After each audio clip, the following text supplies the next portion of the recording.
S'y promener est un rêve nourri par tous les admirateurs des monuments de l'Égypte ancienne.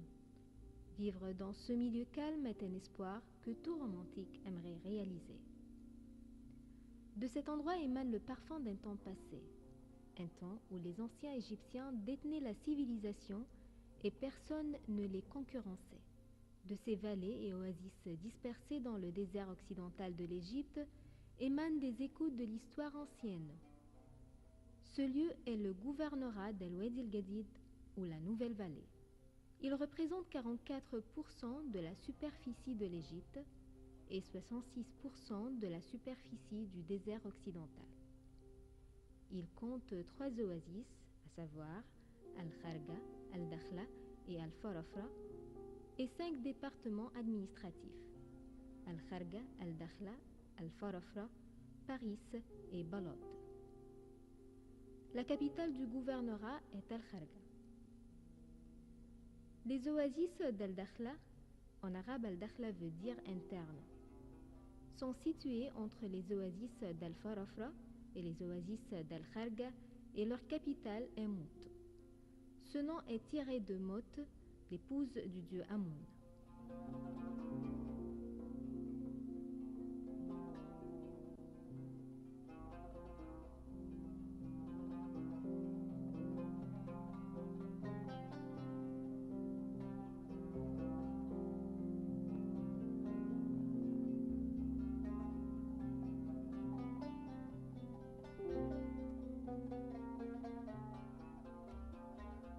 Les oasis d'Al-Dakhla attirent les touristes. Elles comptent plus de 500 sources d'eau chaude, comme les sources de Tarfaoui et d'Al-Gabal. Ceux-ci sont comptés les bâtiments construits en pierre et les villes qui remontent au Moyen-Âge, comme Al-Qasr et Balot. Au milieu de l'oasis d'Al-Dakhla se trouve la ville de Mout, qui remonte à l'époque pharaonique. On peut voir ses vestiges et se promener dans ses rues. Les oasis en général, et notamment la partie située à l'est du désert libyen, sont liées au bassin du Nil. Les oasis d'Al-Dakhla sont situées à 200 km au nord-ouest des oasis d'Al-Kharga. Elles constituent la deuxième capitale du gouvernorat d'El Wadi El Gadid, dont la capitale est Mout. Al-Dakhla compte 17 villages. Tenida, Balot et Al-Bashandi, plus grand village touristique au niveau d'Al-Dakhla. Azbet Sheikh Moufteh, Asmant, Al-Ma'sara, Sheikh Wali, Mout, Al-Hindaw, Al-Rashida, Al-Qalmoun Al-Gadida, Al-Ouaina, Bidekhlou, Azab Al-Qasr, Al-Qasr et Gharb Al-Mawhoub.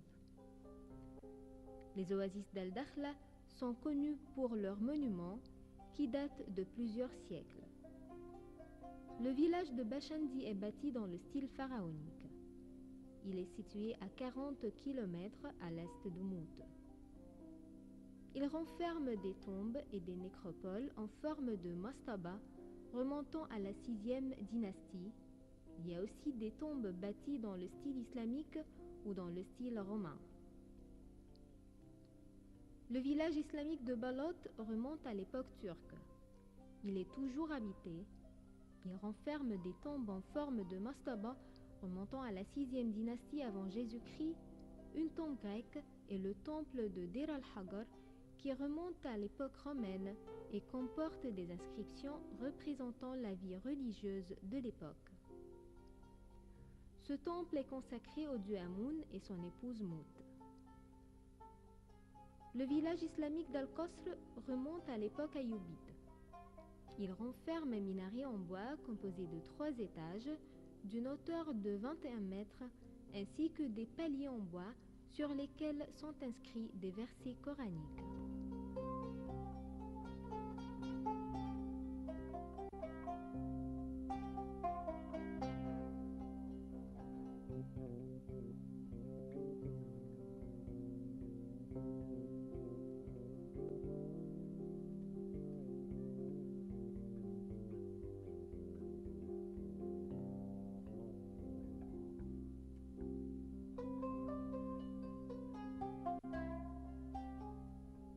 L'historien Ibn Hawqal dit qu'une seule famille a détenu le pouvoir aux oasis après la conquête islamique de l'Égypte à l'année 640 après Jésus-Christ. Quant à l'époque qui précède la conquête des Arabes musulmans, un certain nombre de références historiques affirment que les Romains ont développé le pays, ont creusé des ruisseaux pour faire passer l'eau aux terres fertiles. On a couvert les ruisseaux pour les protéger des vents de sable connus dans le milieu géographique et climatique des oasis. À l'époque chrétienne, le nombre d'immigrations de la vallée du Nil vers les oasis a augmenté à cause des persécutions religieuses. Nous pouvons dire que si la vallée du Nil était la première pépinière de l'agriculture égyptienne, les oasis ont joué le rôle de l'entrepôt qui préserve les récoltes, disait James Henry, historien de la civilisation égyptienne.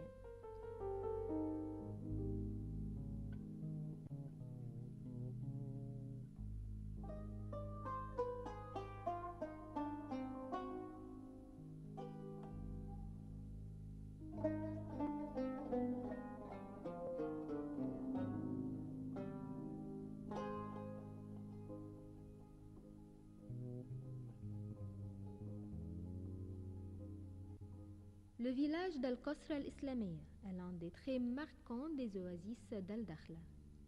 Ce village, situé au nord d'Al-Dakhla, était le premier à accueillir les tribus islamiques aux oasis en l'an 50 de l'Hégire. On y trouve les vestiges d'une mosquée qui remonte au 1er siècle de l'Hégire. Le village était prospère à l'époque ayyubide. À l'époque, Al-Qasr al-Islamiyya était la capitale des oasis. On y trouve aussi le château du gouverneur ou Qasr al-Hakim. À l'époque des pharaons, le village de Balot était le siège du gouverneur des oasis. Le siège a ensuite été transféré à la ville de Mout, puis à Al-Qasr al-Islamiyya, situé à 32 km au nord de la ville Mout.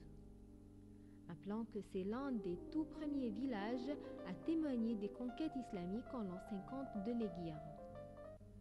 Outre la mosquée ancienne et le château du gouverneur, on y trouve le minaret d'une ancienne mosquée composée de 3 étages d'une hauteur de 21 mètres.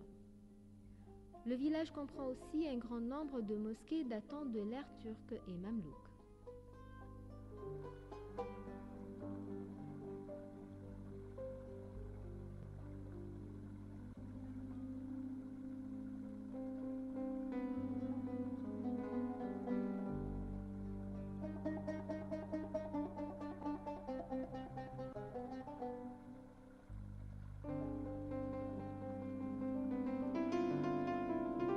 Les dattes constituent le principal produit agricole à El Wadi El Gadid. C'est la principale source de revenus pour le paysan. C'est pour cela que le gouvernorat s'intéresse beaucoup à la production de dattes. Le gouvernorat déploie des efforts intenses pour développer la culture des dattes et couler la production sur les marchés internes et externes, ceci en collaboration avec le Centre des recherches agricoles et l'Académie des recherches scientifiques. Ces efforts se sont avérés fructueux.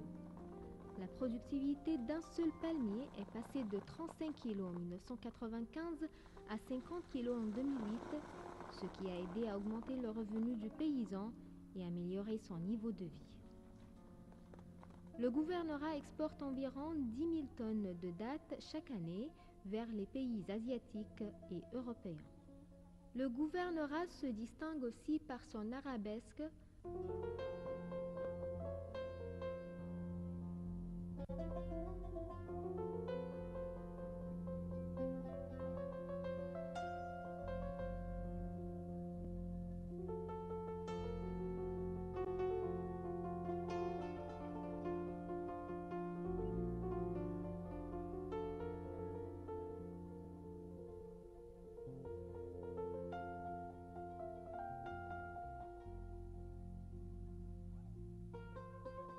l'huile d'olive et les tapis artisanaux qui sont faits avec la laine des moutons.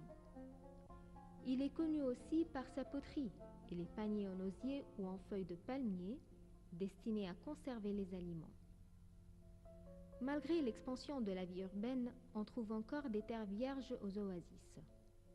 Ces habitants sont connus par leur générosité et leur bonne qualité morale, comme le respect des grandes personnes. Les traditions et coutumes des habitants sont visibles dans leur style de vie. Tout le monde se connaît aux oasis. Il n'est pas permis aux étrangers de circuler sans être accompagnés par l'un des habitants. C'est ce qui s'est passé avec notre équipe de tournage à Qasr al-Islamiyya. La présence du Hajj Abdelhamid qui a accompagné l'équipe a beaucoup facilité le tournage. Les habitants des oasis tiennent beaucoup à leurs traditions et coutumes. Parmi ces coutumes, il y a la consommation de thé et de narguilé. Le thé est présenté aux hôtes plusieurs fois dans de petits verres, au grand d'abord et à partir de la droite. Si les hôtes remettent le verre vide, cela signifie qu'ils veulent un autre thé, et s'ils n'en veulent pas, ils posent le verre en le renversant. Et puisque les maisons bédouines sont toujours ouvertes pour les visiteurs, si des visiteurs étrangers se présentent, ils sont bien accueillis et on abat une bête pour leur offrir à manger. Les visiteurs doivent manger avec le propriétaire de la maison. Les invités doivent aussi manger de tous les aliments qui se trouvent devant eux. La coutume bédouine veut que les mariages aient lieu dans la grande mosquée du village pour que tout le monde soit au courant. Plusieurs mariages peuvent avoir lieu à la mosquée en même temps.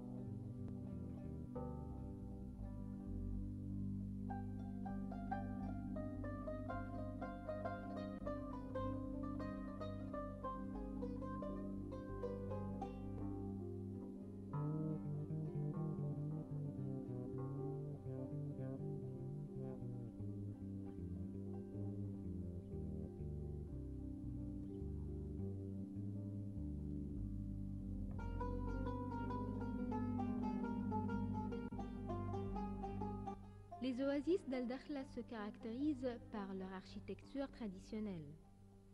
C'est l'un des éléments les plus marquants de la culture de cette région.